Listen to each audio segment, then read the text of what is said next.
So settle in because gonna try and make it fun for you. It's 26 degrees and raining outside, so there's nothing to go to between now and then. So today we're going to be talking about unlocking the potential of connectivity through collaboration and innovation in emerging markets. Big and grand. When you look at the geographies that have got the greatest growth in the coming years, it's South Asia, Southeast Asia, and actually you look across the Middle East Africa region, it's all going to need top-class digital infrastructure. It's all going to need new digital services. And I think we've all finally figured out that nobody can do this on their own. Everybody, all the children need to play together and play properly. And that's why we've got a very great panel to discuss all of these themes this afternoon. And I'm going to let them introduce themselves. They'll do it a lot better than me. Can we start with Sohail? Sohail?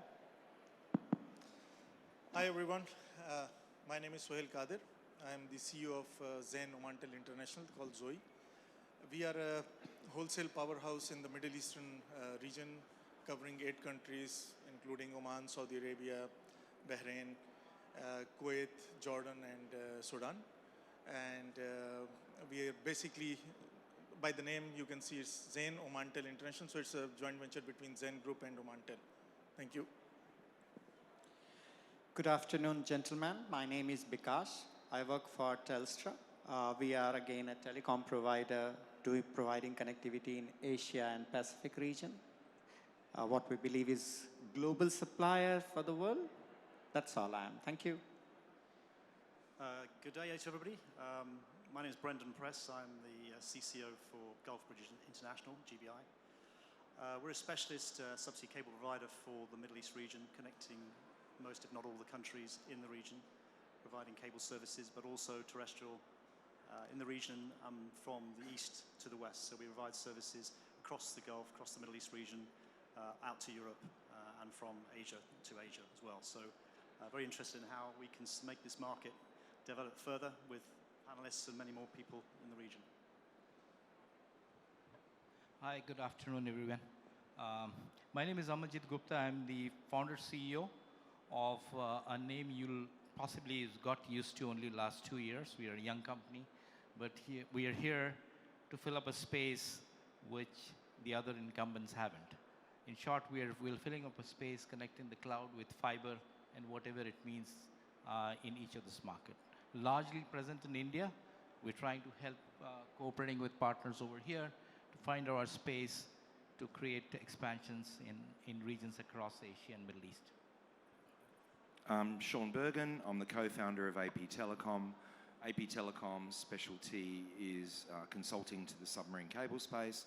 We focus heavily on the pre-sales market for new submarine cable builds, and we also do a lot of due diligence consulting for M&A and private equity. So there you go. You've got all the experts here. Just as a bit of background, we're going through one of those episodic upgrade cycles in subsea, and that usually drives a lot of how ecosystem development goes. Huge amounts of new bandwidth to Africa, Asia, and then on to Europe. Yesterday we spoke about to Africa, but you've got Equiano, you've got Blue Raman, you've got Echo, you've got Bifrost, you've got ALC, you've got Juno, Apricot, and I've probably forgotten quite a few in there. We've got GBI, who continues to grow and delivers new services, certainly compared to what was in the portfolio at the outset. We've got hyperscalers and content providers literally investing billions and billions of dollars to address the huge market demand. As we see the internet effectively coming home and getting closer. So edge. However you define edge will be a part of this conversation. And then you see actors like Equinix and DRT.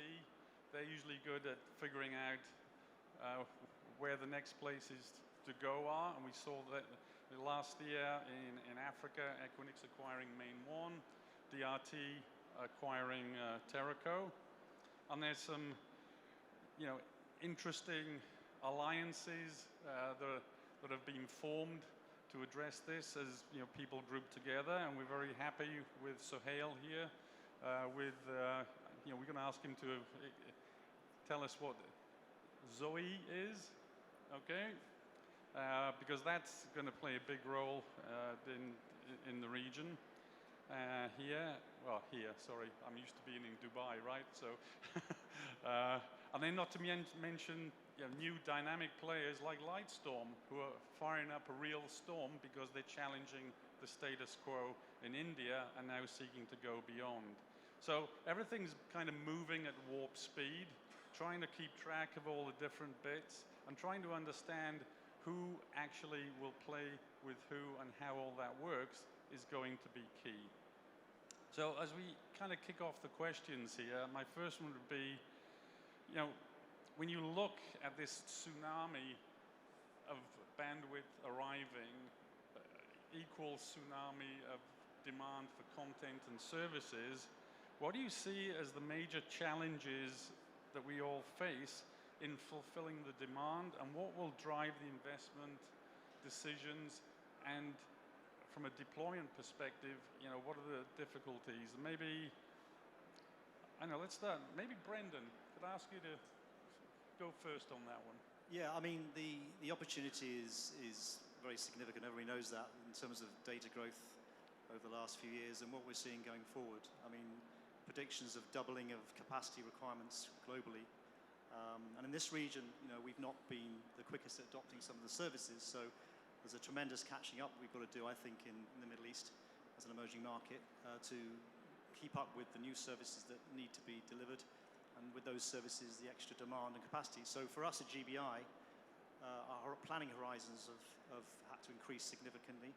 We've had to ensure that we are predicting what that demand looks like, working not just on a sort of 100 gig here, 100 gig there. Maybe we'll get something in the next few months in terms of the relationships we have today, but relationships we have with the OTTs and the wider market in terms of how the growth is going to happen, and ensuring that we've got capacities in place to meet that demand. So we have to be better at forecasting, and we have to make investment decisions that allow us to be able to provide that capacity. And as everybody knows, capacity needs to be ordered in good time. So you need to make sure that you've got those investments in place to serve the capacity. So just an example for last year, one of the things we had to predict on and ensure that we had the level of demand catered for was the World Cup in Qatar. A tremendous event, the first time in this part of the world, Middle East, say this part of the world, not the Middle East, but that part of the world. And again, in terms of planning for that, we had to work very closely with vendors, etc., to ensure we had the ready available capacities to support that. So planning is essential. And a follow-up question there on the planning, because I speak with a lot of carriers, and many as they plan, for example, subsea capacity, I've done the historic thing of planning for own needs as opposed to planning for there's a commercial opportunity. And now with the market forecasted to grow so much, I've certainly seen a number of carriers who are pretty much out of capacity, and they're only investing years down the road, which means having their own capacity to be able to resell is, there's a kind of gap in that. Is that something that you've seen? And I'd throw a more general question, and maybe you have good visibility of this, Sean, but first of all, Brendan, I mean, have you seen some of your competitors or peers, two ways of calling them, getting caught short? Yeah, I mean, timing now is everything. I mean, there's a lot of new investments in the region and cables coming in that require us and others to make decisions to when we get in, how we get in, whether we're part of a consortium. Typically, GBI is to remain private, so we own all our own cable, and typically, that's how we're going to continue to do so. But definitely, timing is critical, and people are getting in. Whether they're getting in at the right time, I believe at the moment we have a number of options in front of us. For instance, a lot of it depends on when this capacity will be available to us and at what Yeah. point we invest. Yeah. So Sean, I mean, you've got a pretty good outside-in view on this. So what's your view? How many folks have been caught short and how many have got it right? It's regional, right? I think, you know, there's a pretty big focus here on the Middle East, for example, in the whole GCC region. It's kind of starved for capacity. You know, GBI's kind of getting full, you know, wax is full, there's consistent upgrades, and, you know, everybody's sitting back holding their breath seeing what happens with TIAS, EMC, N1, CME V6, and there's all these challenges in, Still you know... talking about CME V6. Yeah, Okay. well, Subcom have won that one. So then you've also got to throw on top of that issues with places like Yemen, and it all just gets very challenging, right? But I think in the broader context, if you look at the Pacific, which you mentioned, which is, I suppose, closer to this side of the world, what frightens me when we talk about constraint is the opposite.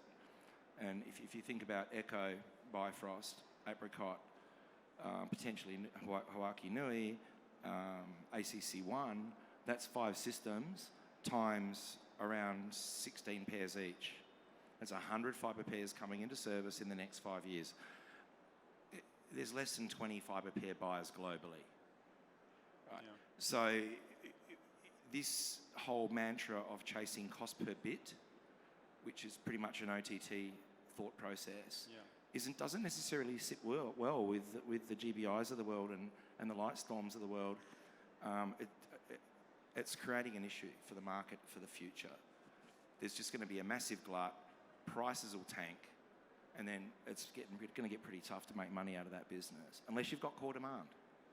So the days of a GBI, I think, are going to be one of the last of that breed who develop a system to make money off of that without really having core demand themselves as an operator.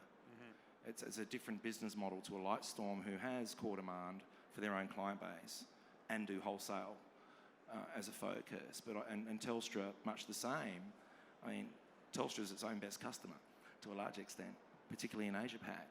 And I think that this chasing the lowest cost per bit with SDM systems versus building, smaller systems and keeping the market constrained to hold the prices up is a sort of we're creating our own problem. Because there's also the problem of increasingly people are doing shorter term leases, and every time you crank the handle, so to speak, you're taking 15% price decrease every time you do it at least. And who's going to buy 100? How is the market going to soak up 100 pairs across the Pacific in the next 10 years? Yeah. So that too is going to drive the prices. This is all very depressing. So if you're sorry, prices are going up. Demand's if you're a cable operator. Okay, but let's stay on the theme of subsea just for a minute here. Given that so much depends on it, one of the things that needs to be completely robust and also needs to scale is the subsea ecosystem. Because we saw over COVID, I can't remember which year, but 2 of the ships sank, and then that put a crimp in everybody's RFS states.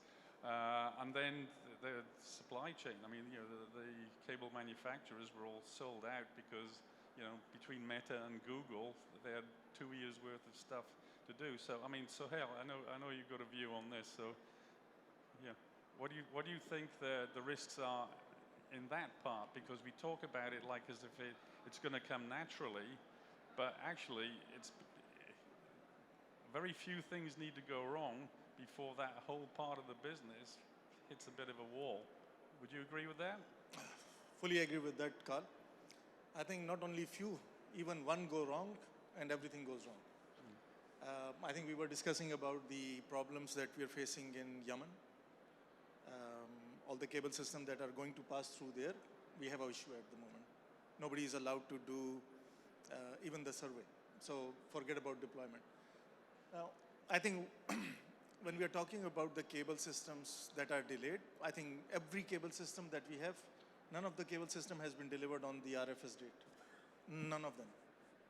Every cable system has at least 1 or maybe 2 years of delay for multiple reasons. It can be a permit reason in another country. It can be a reason that one of the ship is down, the engine got blown up, and they don't have a ship, and ship has to come. It will take another few months. Monsoon season, number of things. But I think one of the point that I would like to highlight over here is that even when the cable systems are up and running, and we are looking at now by 2024 end, or let's say Q1 2025, you will have at least 4 to 5 new cable systems coming in. And Sean, you're rightly saying we are talking about 80 pair of fiber system coming into Middle East, right? But the problem that we are facing, and I think it's a serious problem, and I believe personally that we should highlight it and do something about it as an industry, that we don't have the maintenance ships. The maintenance ships, there are only 35 ships in the world who are doing the maintenance of the cable systems, and their average age is 27 years old. I wouldn't take a cruise on those. Yep. And normally when you talk to these ship vessels owners, 30 to 33 years is a retirement age for the vessel. Otherwise, you will be putting a lot more money to renew that ship or vessel instead of building a new one. Now, any vessel that is new, it requires almost $110 to $150 million investment, but it takes 4 years to build a ship. And as of today, we know that there is only one ship is in construction phase, that is for Orange Marine. And other than that, nobody is building any ship. So I personally believe that in next 5 years as an industry, although we are focusing and investing billions of dollars on the submarine, but in next 5 years, we will have a major issue in maintenance side. Okay, I mean, that's a great observation, actually, because nobody thinks of this stuff. Yeah, absolutely. Just a couple of things on that. We've just finished actually a massive report on the mean time to repair in the Pacific, in the South China Sea. I don't know if you guys remembered in the early 2000s when there was all those earthquakes in the Luzon and all the cables went down at the same time. Do you know all of those got fixed in 6 weeks? Now, the mean time to repair in the South China Sea is 8 months. And this isn't about ships being unavailable. This is about geopolitics, right? So there's the geopolitics, there's the permitting, there's the unavailability of ships, and you're 100% spot on. This is a bigger issue than a system being delayed by 6 months in terms of a new build. And I think Alan was talking on stage, suboptic, $40 trillion a day of financial transactions go across submarine cables. Every country depends on these financial transactions, yet it's in the hands of private contractors and third-party organisations. Right? I mean, how dumb is this? Right, so I think governments are going to have to step up at some point. Yeah. The British government has started doing so. But I think governments and navies are going to have to start getting involved in this whole maintenance process to preserve the sovereignty of their countries and to actually keep the economies moving. Yeah, you're full of good news today, Sean. I mean, but actually, when you see how fragile that is, then all these stories about submarines going down and sabotaging the world's economy are not too far-fetched. But beyond the kind of James Bond aspect, Bikash, I mean, you have to do network planning. So, what? I mean, you don't look worried, but what keeps you worried? Look, sir, as far as I look on the submarine ecosystem, which literally carry 95% and voice of data, at least on international part of the world, we as a Telstra, we feel quite positive. I agree with Son that mean time of repair has gone up by 7 months. Sorry, sir, AAG has not repaired yet, so I don't agree. Problem is that, yes, we have faced a lot of challenges. If you talk about last 5 years, first we have COVID, before that we have geopolitical situation. We have lived through those situations, what both the gentlemen covered, geopolitics situation, microeconomics, supply chain delay. But we are still there, right? We are still delivering 4 petabytes of capacity as of last year. And we are on the right track. If I'm not wrong, somewhere around $10 million investment was done between 2017 to 21. And few of the people sitting on the board has invested more than that in last 2 years. Right. So the point is, if we keep investing, we fire all the cylinder, we use the lit capacity like what Brendan has said, the GBI is lighting up, it has reached to a scale, fine. We'll keep trying to fire all the possible option, be it lighting, be it investing into the new, as Sohail mentioned, investment into the submarine machines or the infrastructure is needed in any shape and form. And it need to come from various sources. I mean, telco cannot invest into the submarine or ship repair facility. Right. It has to come from the other part of the world. More or less, we feel positive about it. We are going on right direction. And if we set up that partner ecosystem where we push the shipbuilding company that, guys, there is a demand, they will be making money at the end from this ecosystem or those 40 million trillion transactions which are happening on the network. So that's what is my view, sir. Okay, good. Well, we've done our kind of voyage to the bottom of the sea, as it were, and so let's come back on land. And Amajit, I mean, you're challenging the status quo in India with a fresh approach. How do you see the development? Because obviously, it's great, everything comes under the sea, and we should always remember the fact that you talk to any person in the street, and if you tell them, yeah, how do you think the internet is delivered, they think it comes through satellite, not 90% of people. You tell them it all comes under the sea, they kind of look at you as if you're going crazy. So it's important to understand how important subsea is. But, you know, then we get on land, and then there's a different kind of infrastructure that needs to be put in place with new services. And, you know, Amajit, when, you know, the whole idea around Lightstorm, delivering services in a specific way, could you explain how you kind of revolutionizing the delivery of services to you know, enterprise customers in India? Because I think it's really cool. Thank you, Carl. So, look, we are a newborn, so we come with contrarian view, which is a departure from the normal. So I'll start with where we come from. We think telco and telco wholesale, in particular as an industry, needs to have a new view of life. And the new view of life is one which looks for real problems to be solved as opposed to solutions looking for problems to be solved. My vantage point of example, subsea, very many times kind of stares at me in the face and says, hey, why is this even existing when there is no problem to be solved? 50 pairs idle under the bed of the sea is criminal. So we extend that logic to almost every phase to saying that the type of traffic has changed. Our role in the industry, and we as a company strongly believe that in the context of what the hyperscalers are doing, has changed. Characterizing traffic as data, in our view, is wrong. Characterizing traffic as patterns of traffic, which the hyperscalers are constantly moving across particularly emerging markets, is asking for networks to be designed, which fundamentally come from a premise of build to change as opposed to build to last. So there's where, Carl, to your question, what are we doing in Lightstorm? We're basically following the paradigm that this change will impact network design and the way it evolves across terrestrial, across submarine, and across all fiber.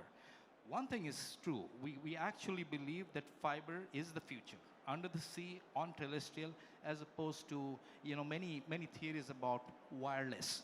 So therefore, we believe fiber will be deeper and deeper into enterprises and even the homes, and it requires spatial treatment. The other thing I want to mention is the business approach to dealing with networks as an infrastructure class.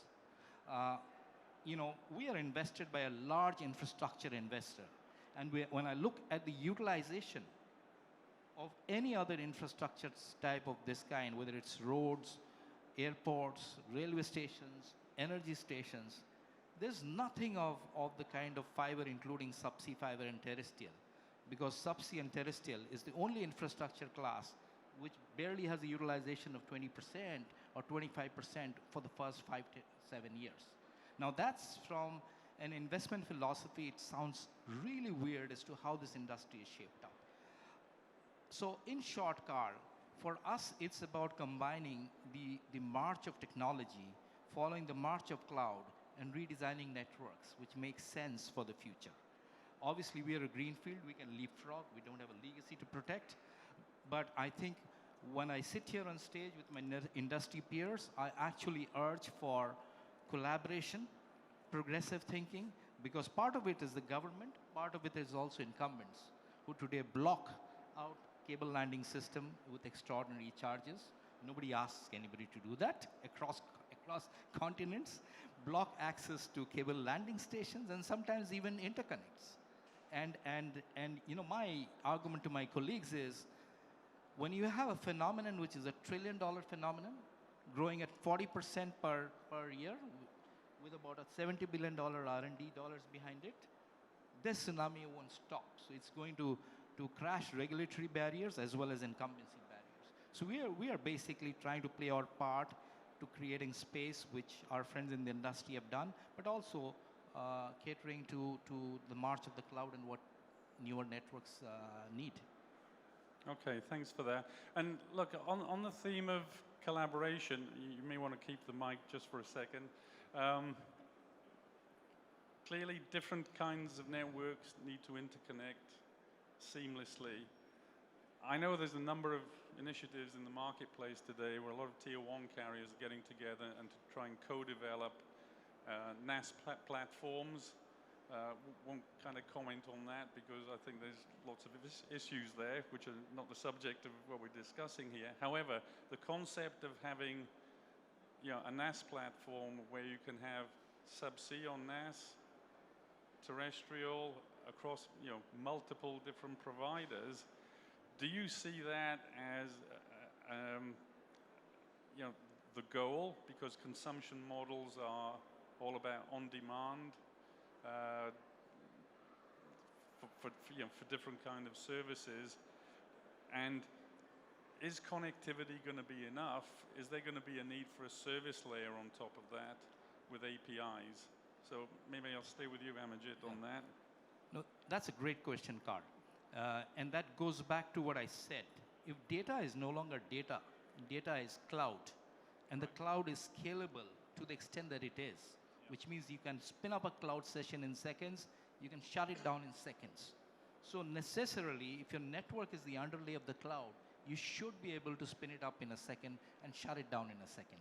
Now, anybody in our part of the world will tell you that telco networks are not built for that.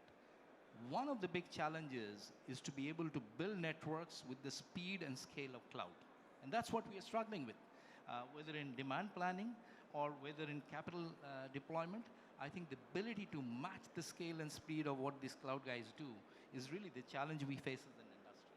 We find the secret clock to be able to match that speed and scale, and NAS is a manifestation.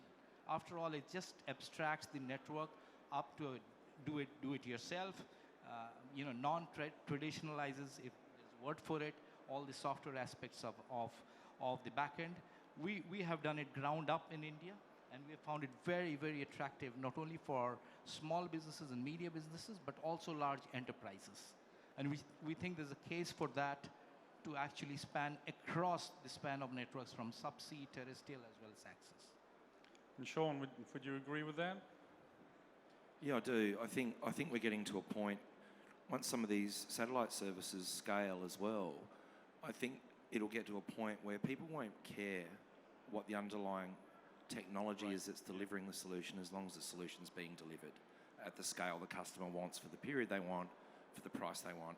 We're starting to see, like in the subsea space with WSS technology, the ability for APIs to be shared with clients, for them to reroute their own traffic, even at that layer 1 level, that's coming. And I think once you've got that and you can scale up to, the OSI stack, layer 3, layer 4, and the customer themselves can activate it with their credit card online, it's going to be a wonderful day. See, that wasn't negative. No, that was really good, actually. And do you think that carriers need to get into that additional services layer and participate in the revenue streams, those digital revenue streams? Stay with you as you're on a positive there. Yeah, I do. And I think, the telcos, to a large extent, have been, a victim of their own success. And I think the OTTs, by definition, have been riding on their backs. And I think there's opportunity now for the telcos to claw back a bit and create a bit of value back into the market. And take not control again, but to certainly add more value than they have been. And Brendan, I know GBI's been, rolling out newer services, so well beyond just pure kind of infra services, managed services, and also extending reach. So you're changing into something different, I guess, to address this demand, right? Yeah, I think though, one of the things we still remain very focused on is the target of 100% availability, full diversity of services, and the service layer is an exciting new development. But from a focus perspective, the ones that are providing the services today want to make sure we've got the depth and breadth of the core infrastructure.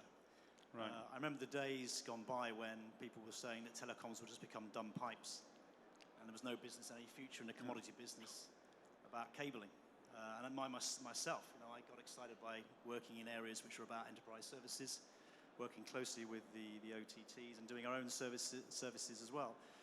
And that's great, but the fact remains that there are challenges which we spoke about at the beginning of this panel, whether it be the maintenance of the cable, the timelines of the RFS, the availability, the geopolitical situation, which are challenges that some of us have to focus on. Yeah. And that means we have to collaborate. That means we have to collaborate much more than we did in the past. So when we're talking about diversity in the solution, we need to work with our partners on an end-to-end basis to provide a solution that people can depend on.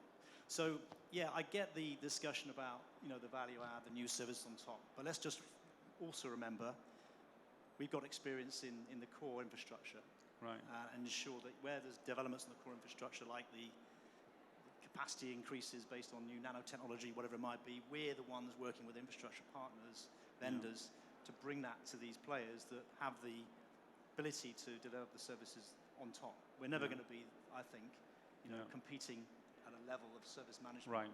Right. Certainly in the near term, we've got too many challenges as core infrastructure providers. Yeah, and Bikash, would you subscribe to that? And also, I'd like you to comment on the sort of interconnecting with NAS question as well. Definitely, I agree with Brendan. Again, we feel it's an ecosystem, right? So Telstra entered into SDN or TPN market in 2016-15. What we realized that you can expand your network, but how you'll reach to the whole world? The whole ecosystem need to be orchestrated so that everyone can get a benefit of it, right?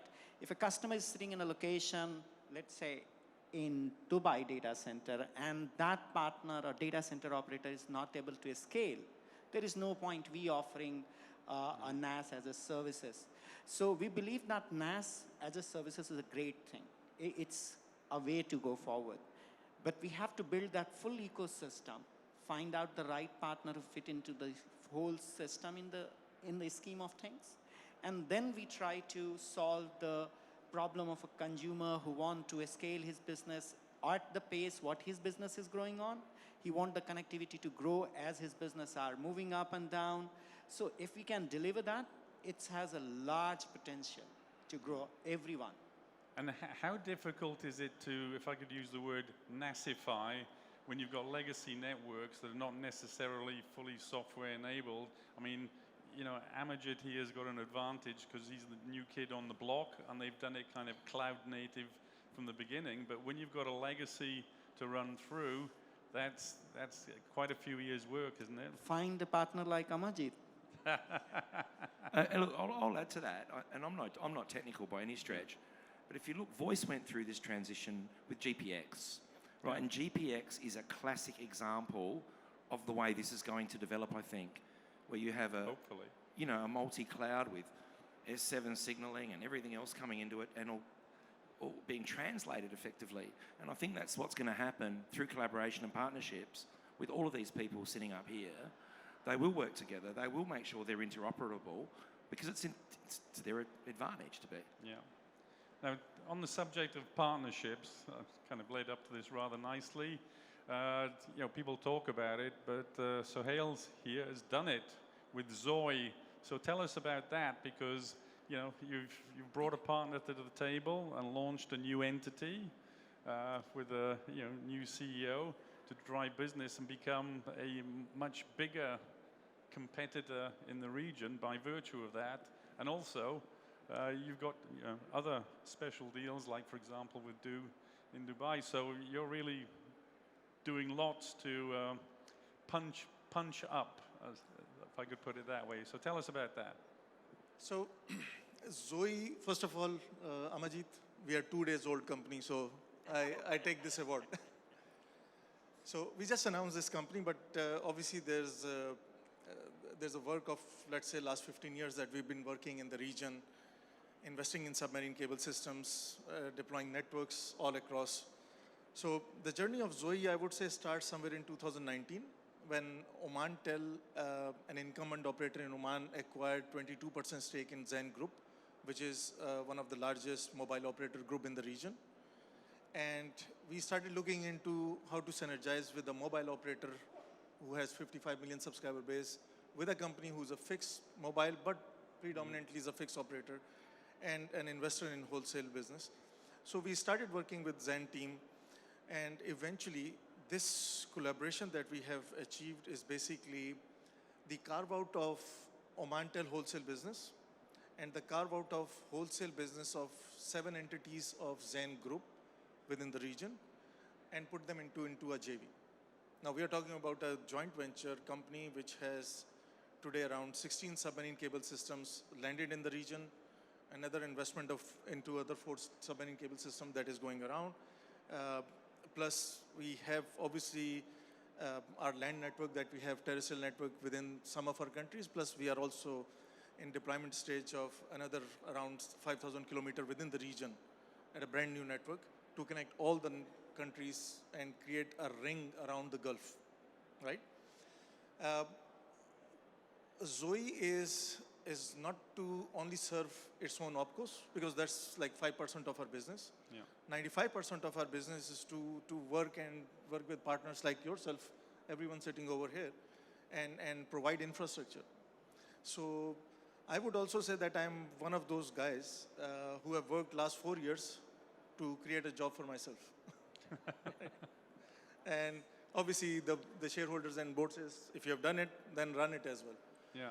So it is a challenge, but I believe if you have a good team, which we already have a very, very good team, I would say some of the gurus in the industry are sitting in our team, it's not something difficult to achieve.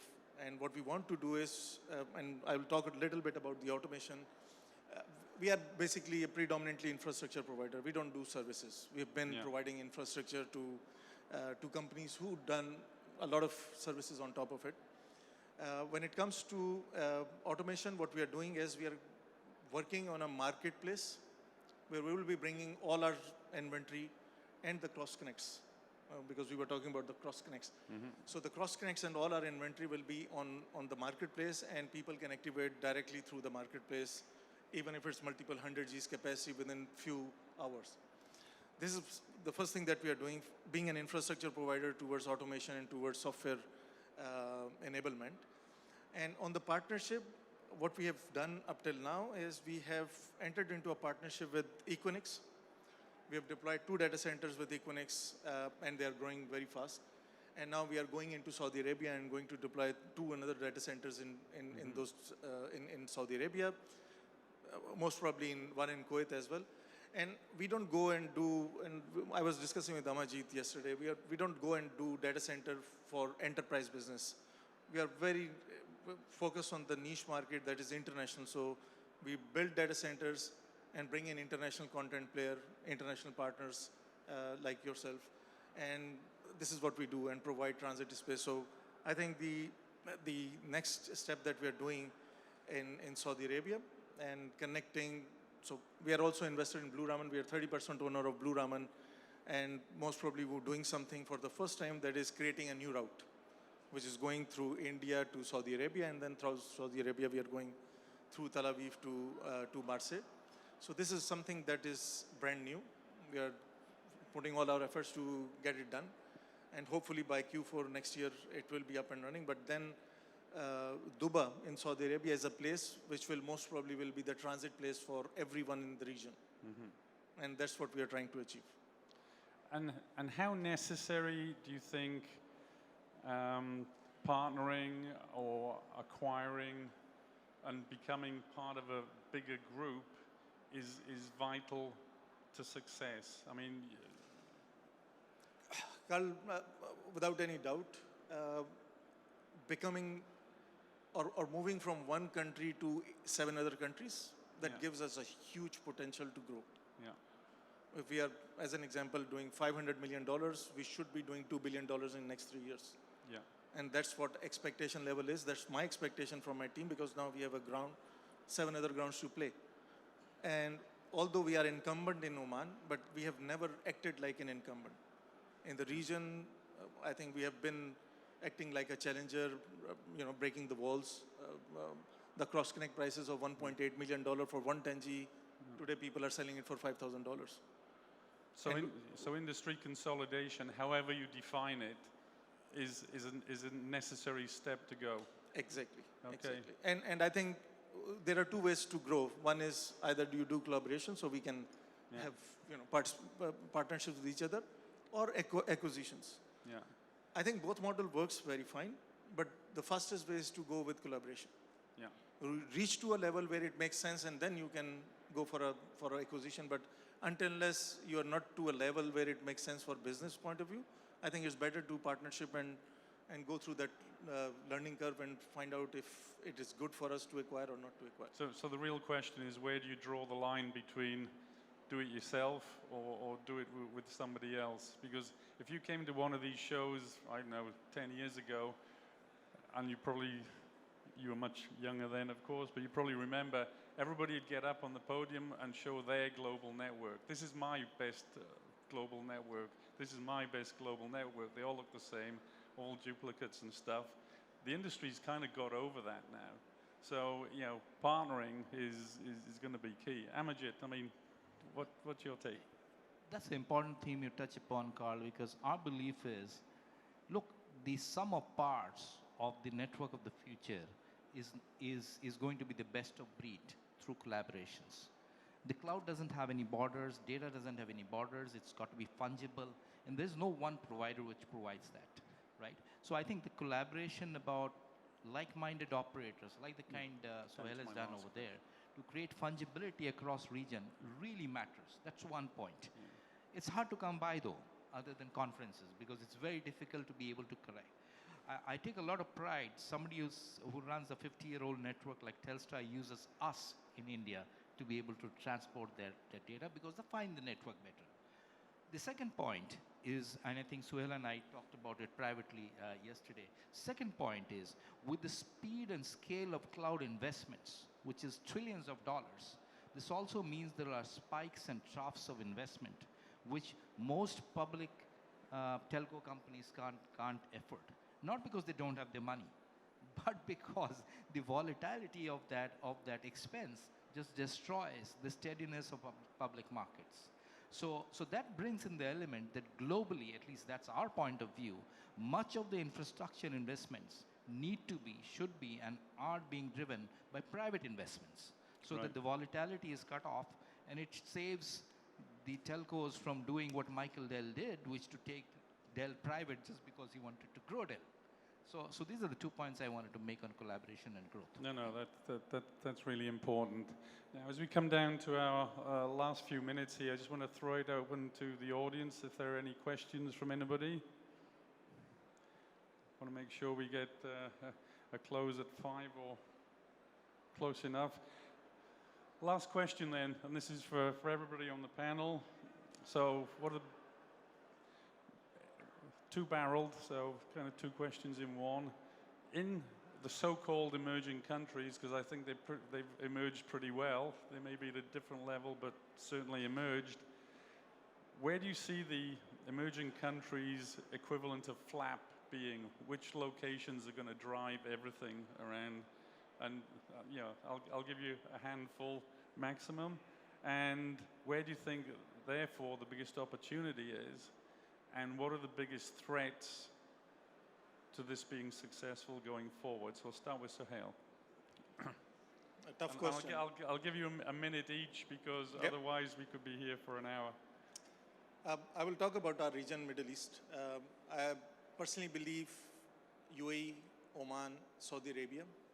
These are the three locations which can really create a flap for the region and a corridor between these countries, bypassing some of the submarine routes which are now challenging locations. And that is something that we can do, I think. What was the second question? And the second question, where do you think the biggest financial opportunity will be? I think the biggest financial opportunity will be with the hyperscalers, Okay. because they are moving into our region and all the demand is driven by them. Because today the localization of content in our region is reached to around 85 to 90%. So in reality, telecom operators doesn't require a lot of bandwidth going out. It is those hyperscalers who are putting in their edge nodes and their cloud deployments who require those. And because of their company policies, they need 3 cable systems. They will start growing by once they touch 50%. So that's the financial. And I think the challenge on making a flap in the region, unfortunately, I think it's the emotions of the government of those countries. Yeah. I want to be the first one. I want to be the largest, and I want to be the only one. Yeah. That's going to create some challenges. Yeah, so they have to collaborate too, basically. Okay. Good luck. Thank you. Vikash. Sorry, sir, but I feel that you are already an emerged market. You are no longer an emerging market, right? Middle East is not the same what it used to be 10 years ago. First, you become a transit hub. You are connecting east and west. So, in our view, again, Telstra has been operating into these markets like India, Middle East, and some of the South Asian market for a long time. What we are seeing the potential is, while these sections will remain critical for the digital growth or new digital story, and either they are transiting a large population demand from one side to other side of the world. That's what is happening in this region. I'm talking about India, Middle East in a frame. We are seeing a lot of opportunity coming into the other side, eastern side of the world, Vietnam, Indonesia, Philippines. I mean, we have witnessed that the demand is growing like 6 times in 3 years, 4 year time. So that's where we believe that the new emerging market, where the new business model can be ventured out, young talent, raw system, and governments who are ready to work with us in an open way. They are ready to open their borders, and things will change on that part of the world more drastically than what we have seen or witnessed in last 10 years. Okay, thank you. Brendan.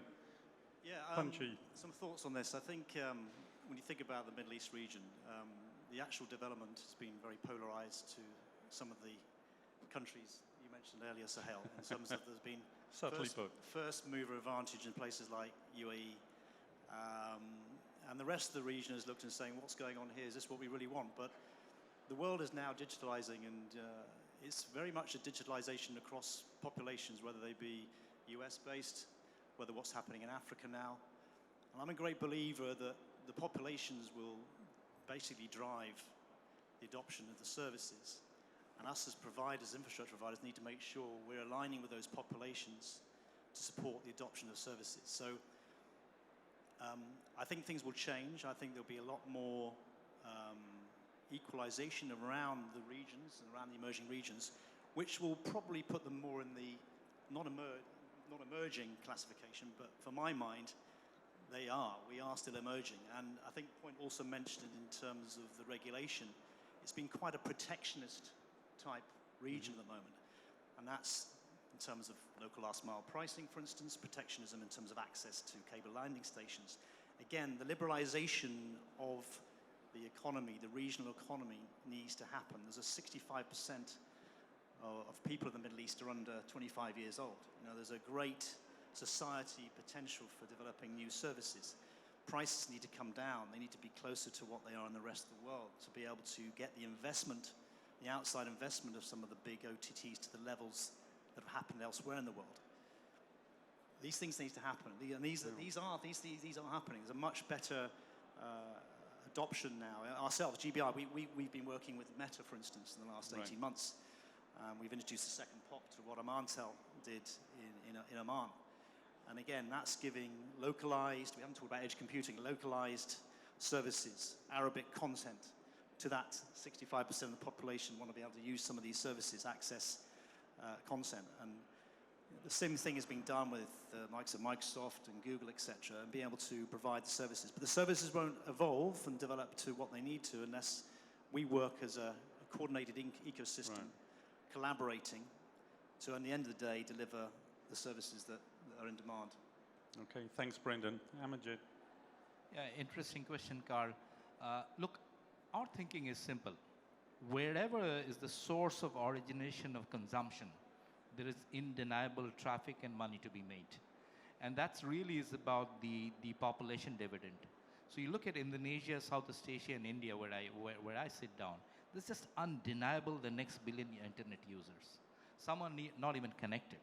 And if you just attach 300 Mbps per home, you'll figure out what the traffic is. So no wonder people like Meta have a next billion connect program. So that's undeniable. You can't run away from that. The question really is, how does the traffic then move through transit corridors seamlessly to be able to run to the hub and spoke, which cloud formalizes. So to that extent, I think I'm in no doubt that the source and origin of the traffic as well as the transit is somewhere around Asia going through Middle East. And that is going to be the golden corridor as far as we are concerned. Yeah. Second is the issue of, you talked about, what was the second issue you talked about? Where is money to be made? I think we are pretty clear. If this is the corridor and this is where data moves, there will be two things which will happen. One, the hyperscalers will have to build points of presence across this corridor, which is fungible. Provided regulators are out for it, incumbents don't block them, that's a natural outcome. There's money to be made in passing these corridors of traffic. The second is your network as a service. I mean, users don't care where the cloud is. They want to connect an Azure session up to GCP at a click of a button, not waiting for the truck roll of the fiber guy to come and connect his home. So that's the second opportunity. So the summary is both opportunities pivot around the cloud and how the cloud transits. Okay, thanks. And Sean? I'm standing between you and drinks, so I'll talk real fast. Right. To answer both your questions in like 30 seconds, I'd say in the Middle East, Egypt as a choke point, I think the opportunities around that with projects like those that are coming through Jordan, Israel, KSA down into the Red Sea, Duba is, I think, going to be the next hotspot in the Middle East region, beyond Oman, and particularly Salalah. Right, Salah's come onto the radar big time. It's sort of overtaken Djibouti, more sensible pricing. You've got wonderful people like Johannes there who are helping to really internationalise the whole GCC region, and you guys have done an awesome job with that. But I think Duba's a place to watch moving forward with NEOM coming and the Egypt bypass avoiding the taxes. So I think that bypass is a great opportunity. In Asia, I think the Malacca Strait is an opportunity. I think it's a massive choke point, the second choke point in the world. I think at one point the Malacca's 1.5 kilometres wide. Every cable goes through there. Yeah. Right. So I think there's some fantastic work that Lightstorm are doing, looking at a bypass across Thailand and coming down to Singapore in the Gulf of Thailand to bypass the Malacca Strait. I think that's a great solution. It also solves for India getting Chennai straight across the Rayong, Chennai straight across to Asia without having to go through Singapore as a single point of failure. And the third choke point is the South China Sea. Yeah. Geopolitics aren't going to change in our lifetimes while we're sitting on this panel ever. So the opportunity to make money there is new cables, Singapore to Korea, Singapore, Taiwan, bypassing the South China Sea. So there's a lot of money to be made out of the problems we've historically created for ourselves. Now's the time to have a go. I think just to comment on that in terms of the Middle East, I mean, most, if not all of the traffic is passed through the Red Sea in Egypt, and that now is a choke point. And from our perspective, GBI, we've always looked at new routes to give a diversity. And that's why we're looking north at countries like Iraq, and we invested considerably in that in the last 12, 18 months. Again, historically not performed, historically, politically not been interested in $400 million worth of transit revenue. Why, I don't know. But There's been other considerations there, of course, but now I think things are maturing and we're going to see new routes like that develop. And that's what it's all about, diversity and a mesh of different providers providing smaller players like us that don't have, at the moment, last mile, at the moment don't have maybe data centers, which is something we're looking at, but can add to that fabric in the hyperscaler world. Okay, well, thank you for all that. Just a very, very quick sum up. Huge opportunity, huge willingness to cooperate, but there's exogenous factors, regulators, geopolitics, geography, and what have you, which means that it's going to be interesting to see how this Rolex mechanism gets put together, because when it does, it's worth a lot of money, but it's really fiddly to get there. So with that thought, I'd like to thank you all for coming here. Wish you all a great evening, and let's have a great round of applause for a terrific panel. Thank you. Thank you very much, Carl, and thanks to our esteemed panelists.